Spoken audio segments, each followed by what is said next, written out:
What is up guys, Alex here. Here I have the brand new PlayStation Portal. In this video I'm going to be reviewing this bad boy, telling you guys all the key features about this PlayStation Portal and if you guys should get it or not. This is the brand newest product from Sony that you're supposed to pair up with your PlayStation 5 in order to use it. And yeah, without further ado, let's get on into the video.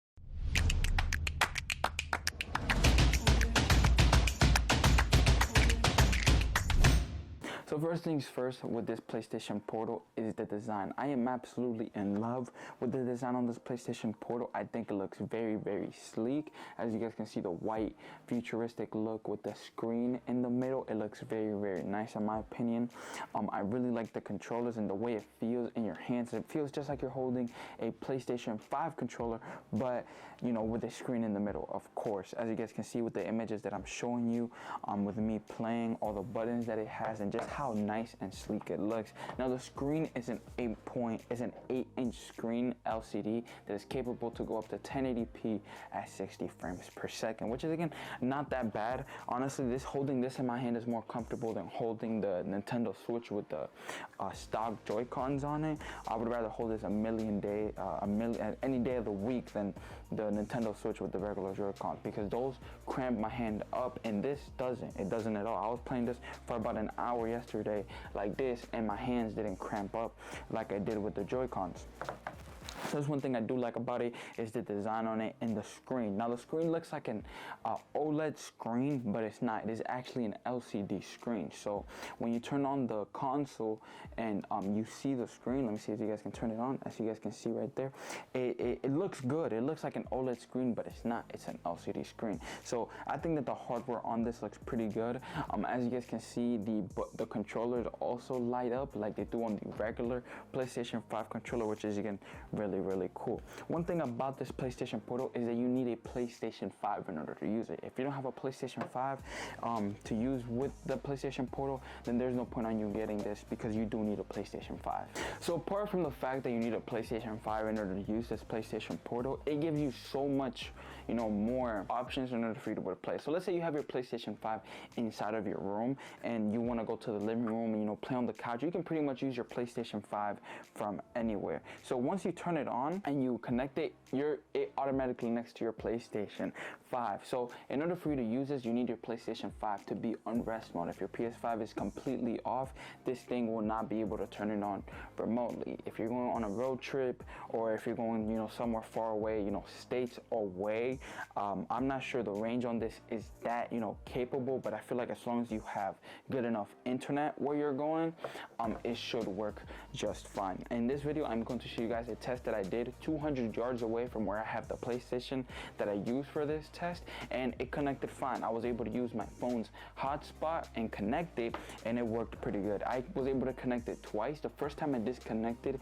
the latency on it was really bad, but the second time I connected it, it was actually pretty good.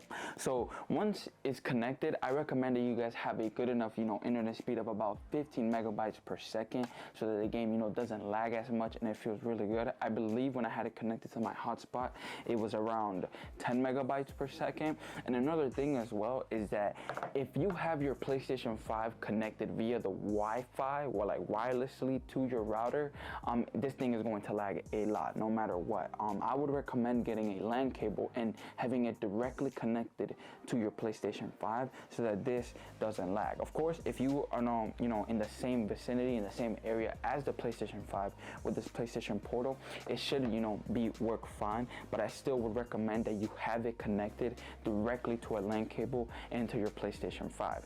Now, as you guys may know, the new PlayStation 5 Slim is coming out. Now, I don't know if this works better with the PlayStation 5 Slim and if it connects better and it's faster with it, because we have the first generation PlayStation 5s, but as long as you have it connected directly to the router, you shouldn't experience that much lag. So once I do, you know, connect it, I don't know if you guys heard it, but the PlayStation did turn on. And once the PlayStation turns on and this is connected, you can pretty much play any game that you have, any exclusive, Spider-Man 2, you know, God of War Ragnarok, any game that you have on your PlayStation, you can play on this. Now, if the game is on disc, unless you have somebody physically there with the PlayStation to switch the disc, it's not going to work. So I recommend getting PlayStation Plus Premium As you guys can see, this was me when I was playing Spider-Man 2. If you guys don't have, if you guys, most of your games are on disc, I recommend getting PlayStation Plus Premium, because that way all your games are now digital, because PlayStation Plus Premium offers pretty much all of the PlayStation games out there, even some of the exclusives like God of War 2018 and Horizon Dawn and Forbidden West, which I have played before. And yeah, the lag is not that bad. Once you're in the same area as the PlayStation, it works really well. What's another thing I like it? And now another key feature with this is the battery. Since this is not a console and you're playing via the PlayStation 5 remotely via the Wi-Fi, this thing has the same amount of battery life as a PlayStation 5 controller, which is about, I think, 4 to 5 hours that you can use a PlayStation 5 controller without it dying. So this thing is really nice for when you instead of sitting in your room all day, you want to go to the couch, or you want to go on a walk, have it connected to your hotspot and play at the same time. On whatever you want to do, this thing will make it work, which is another feature I really like. Or maybe you want to watch a movie with your parents and they want to use your TV, you can just hook this bad boy up to your PlayStation 5 and play while they're using the TV, which is again another really cool feature that I like about this PlayStation Portal.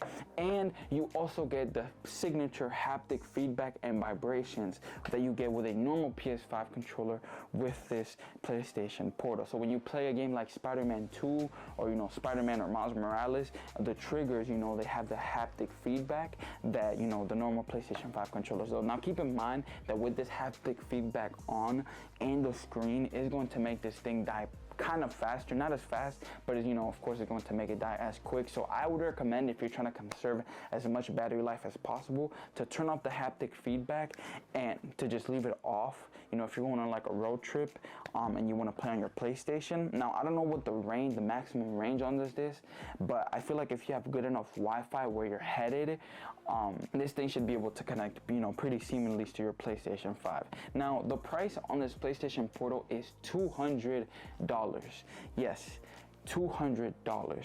I think that is a lot for something like this. Personally, the price, you're pretty much paying, regular PlayStation 5 controller is what, $80, $70? So you're pretty much paying like an extra 120 bucks for the screen and the connectivity of this, which again is not bad, for a person like me who I don't like sitting in one place playing all the time, and I like to get around. This is something good for me, which is why I got it. And my dad also uses it as well. From when he wants to play on his PlayStation, we just have to switch the accounts and whatnot, which again, is not bad at all. Now I'm going to show you guys the test that I did when I went, to the car and I connected it to my hotspot and I was playing Spider-Man 2. So here I have the PlayStation Portal is connected to my phone and I'm playing Spider-Man 2. Now the connection is a little bit better. Before it was lagging, and now it's not lagging as much, and the latency is actually not that bad.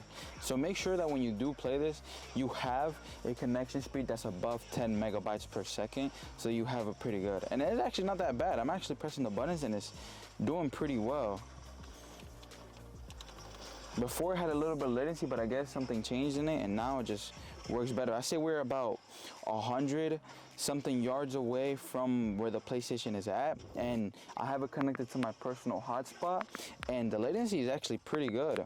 I'm actually surprised it's working this well. Oh. So yeah, I'm actually very surprised that the latency is like this well. Whoa.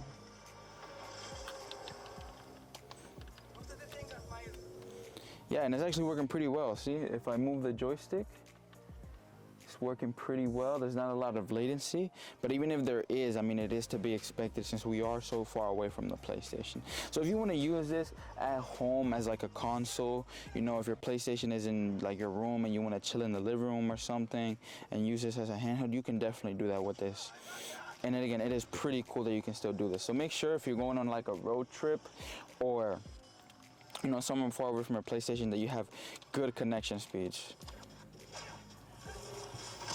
Boom, there you go. So yeah, there you guys have it. It connected pretty well, and honestly, I was surprised on how the lag wasn't as bad as I thought it was gonna be. If you guys have used PlayStation in the past, you know that they have an app on mobile called PlayStation Remote Play, and I use that app a lot. And this, honestly, is way better than using that app, because when I use that app, the latency on it goes insane. The lag goes crazy. It's damn near unplayable. So I just use the PlayStation second screen app. But this, you pretty much have everything in one. Now there's some key features about this, like for example, like I said, if you want to get the full connectivity without lag and latency issues, you need your PlayStation 5 connected directly to your router, because that way you have the maximum speed that your PlayStation can possibly have. If you have it connected wirelessly to, you know, if you have your PlayStation connected wirelessly to the internet, this thing is going to lag a whole of a lot more. I feel like if I did that test and my PlayStation wasn't connected directly to the Wi-Fi, it would have lagged a whole lot more. But yeah, again, this thing is really, really nice for when you just want to, you know, switch your PlayStation to this and then, you know, just move around the house and play, you know, normally without nobody bothering you. If your mom's telling you to go to their room, to get out of the room, you know, whatever the case may be, this thing is really, really nice for that. For me, this product is worth it. I got it, you know, because I really do like the design. And it's really nice to hold in your hands, and you get the haptic feedback, and you get, you know, a pretty decent amount of battery life. Again, this thing is really, really nice. It's not an actual console like I thought it was going to be. I thought it was going to be like a Switch and you were able to play, you know, the games, but no, it's just remotely being able to play. So if I don't want to, you know, turn on my TV and get up, I can just, you know, whip this bad boy out and just play, you know, normally like this from my bed. The fact that you need a PlayStation 5 is kind of L. I don't really like that. So in total, to get this and the PlayStation 5, you would be spending around $700, which is a pretty big chunk of change. But if you have the money and you want to spend it for comfortability, then yeah, I would definitely recommend getting this.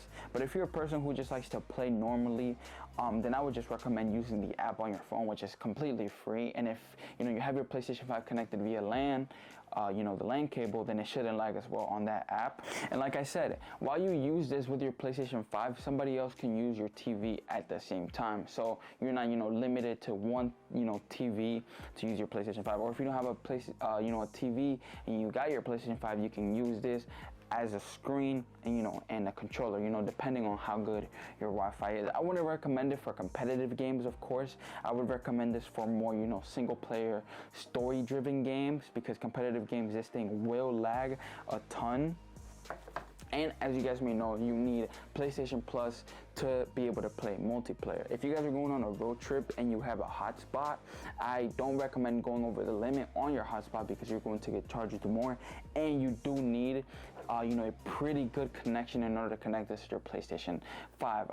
When I was out there in the car doing the test that I just showed you guys, it took the PlayStation Portal around 2 minutes, minute 30 seconds to connect to the PlayStation 5, which is honestly way better than I thought it was going to be. I thought it was going to take around 5 minutes, but it didn't. It took around 2 minutes, you know, with my hotspot. I don't recommend going over the limit, but if you, you know, want to take this, you know, if you're going to, you know, a family's house that live far away, you know, across the state or across the country, as long as they have good Wi-Fi, I feel like this should work perfectly fine. I don't know the range on this, but, you know, if they advertise it to be portable, you should be able to, you know, have infinite range on this. It just depends on how good your Wi-Fi is. Now, expect there to be latency. There will always be latency or lag for something like this. It's just to be expected unless you have NASA level Wi-Fi. That's like the only way I see that you won't get no latency from this. But as you guys can see, it is connected to my PlayStation 5, and all my games are here. All my exclusives are here. You know, Spider-Man 2. I can play them all from this, again with lag, but if you can get over the lag and get used to it, then this thing actually is really, really worth it. Now, for connection speeds, like I said, I recommend having 15 megabytes or more of connection speed from this. My hotspot had around 10, which is why I feel like I was lagging more than, you know, what other people would when, you know, they're at a house connected to a direct Wi-Fi network. But yeah, again, this is the PlayStation Portal. This thing costs around $200. So if you want to get it, go right ahead. If you want to, you know, a person who likes to walk around and play their games, like me, then yeah, I would definitely recommend getting this. I do like the Nintendo Switch, and honestly, if I would compare this to the Nintendo Switch, I would rather get this because I already have a PlayStation 5, and the Nintendo Switch doesn't have the games that the PlayStation 5 has. You know, so as long as I get used to the latency and the lag, this will be very, very good for gaming. Now, also the audio on this, it's not that bad. It does have 2 speakers at the top, which make it sound really, really nice, and it also has an aux port at the bottom next to the charging port if you want to connect your headphones. I don't think this thing has Bluetooth connectivity, but if you have your regular PlayStation headphones while using this, as long as those wireless headphones have range, you should be good, and it will be pretty much like connected in your headphones to your controller like this, which is again not bad at all.